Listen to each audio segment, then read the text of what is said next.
Olá, começa agora mais um boletim de notícias com informações da capital federal. A Câmara Legislativa do Distrito Federal aprovou o aumento do tempo de uso de carros destinados ao serviço de táxi. Com a nova regra, o veículo pode rodar por até 10 anos. A alteração indica que os carros de transporte individual terão agora 2 anos a mais para circularem. E depois de 20 anos em tramitação, o governo federal sancionou a Lei Geral dos Concursos Públicos. As regras modernizam a elaboração dos certames e permitem a aplicação das provas à distância. A atualização das regras para concursos públicos estava em debate há 2 décadas, sem definição. As mudanças atingem as provas públicas federais e podem ser utilizadas como base para seleções municipais e estaduais. As alterações começaram a valer em janeiro de 2028, mas podem ser antecipadas. Ele tinha uma outra característica, ele era muito mais detalhista, ele tentava entrar em detalhes de concurso que acabaria, na verdade, em vez de ser uma inovação, acabaria piorando o processo de seleção e por isso ficou muitos anos sendo debatido no Congresso. As provas serão classificatórias e eliminatórias, ou as duas em uma só. 3 tipos de avaliações foram definidas: conhecimentos, habilidades e competências. A novidade é a possibilidade do candidato realizar a prova à distância. A mudança ainda depende de regulamentação de cada órgão ou entidade. A participação deve garantir o acesso online por meio de plataforma eletrônica, em ambiente seguro e controlado, com o objetivo de ampliar o número de inscritos.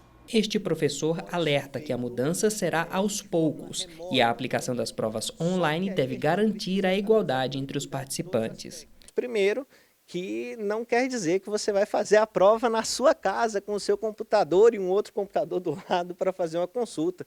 A lei deixa bem claro que isso vai ser feito em um ambiente monitorado, ou seja, e com condições iguais para todos, com a paridade de armas. Para a advogada e concurseira, a mudança vai facilitar a participação em provas de outros estados. A partir do momento em que a gente consegue realizar as provas de forma online, a gente consegue obter um maior número de candidatos e de forma qualificada para aquele cargo. E o ministro de Minas e Energia, Alexandre Silveira, afirmou que a pasta avalia um possível retorno do horário de verão. A justificativa se dá por conta da redução do consumo de energia elétrica em horário de pico, diminuindo assim a pressão sobre o sistema elétrico do país.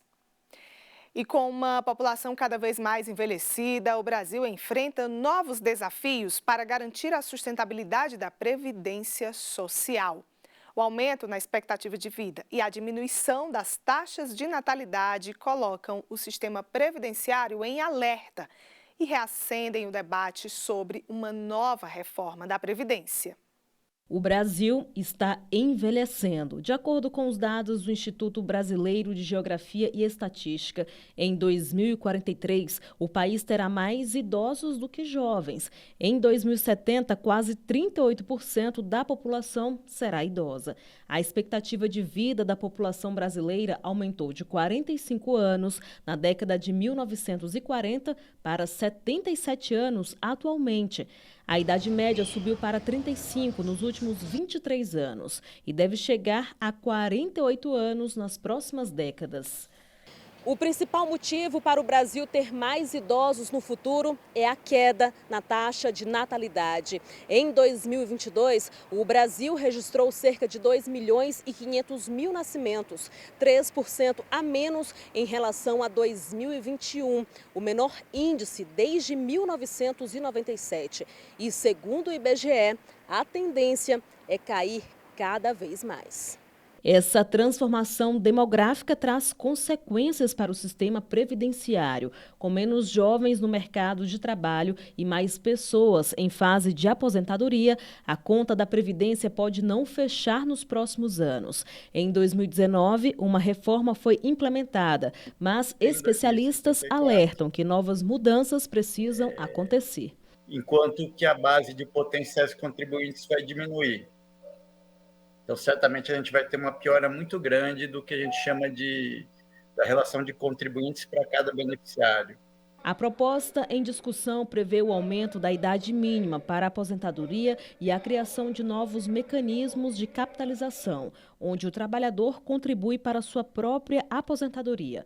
Para este professor de economia, as mudanças precisam ser analisadas, pois o sistema implementado pode continuar funcionando para o Brasil nos próximos anos. É que o Brasil já fez uma reforma da Previdência em 2019, no governo Bolsonaro, que implantou no Brasil regras semelhantes ou superiores aos países desenvolvidos, né? Sendo que nós somos um dos países mais desiguais do mundo.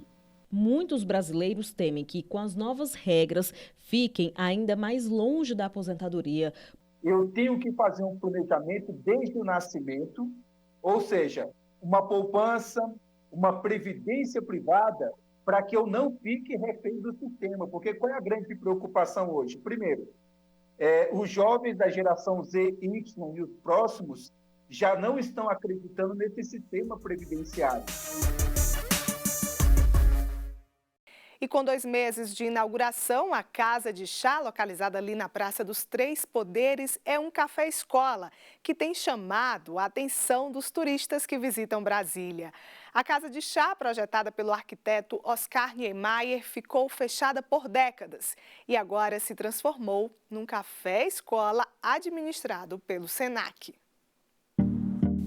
Brasília, década de 60. No meio da Praça dos Três Poderes, uma casa de chá.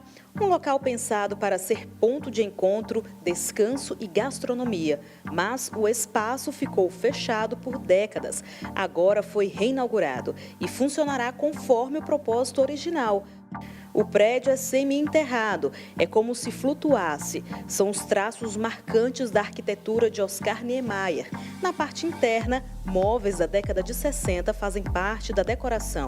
E a mobília nova é assinada por 14 arquitetos da capital federal. A mesa é de um design brasiliense, a cadeira é de outro, a estante de outro, ou seja, nós estamos beneficiando os designs locais. A gente quer mostrar que a capital do país tem a sua identidade.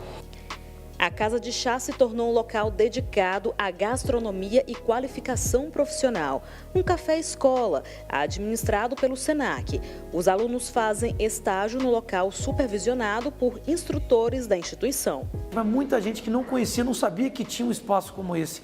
Desenhado pelo genial arquiteto aqui na Praça Três Poderes, pôde desfrutar desse momento. No cardápio, uma variedade de comidas típicas de várias regiões do país. Um cardápio carregado de sabores e saberes dos biomas do Brasil. Então, nós temos desde um pão de queijo com creme de piqui, um pão de queijo recheado com carne de panela. E claro, uma das melhores experiências da casa é o chá. E olha, realmente é uma experiência incrível e é de uma forma diferente. Vou explicar para vocês como é que funciona.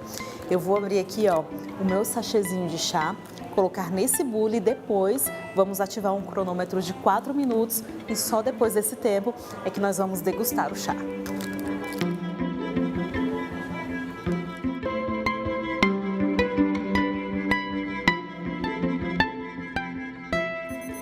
Olha, o cronômetro já avisou, nosso chá já está pronto, então vamos provar agora. Uma delícia, realmente. E o melhor de tudo é viver essa experiência e ainda observando essa vista tão maravilhosa de Brasília, como o Congresso Nacional e o STF.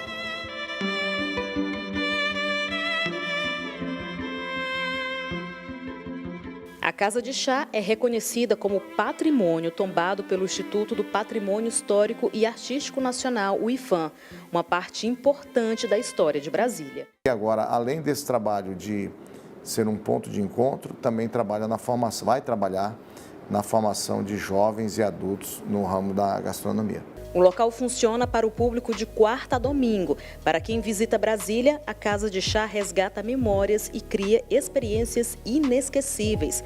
Nathalie veio de São Paulo e vai levar boas lembranças do coração de Brasília. Foi surpreendente, acho que foi a melhor coisa de ter vindo aqui. A gente foi muito bem recebido. Aqui é lindo, é um espaço muito agradável, foi uma delícia vir aqui.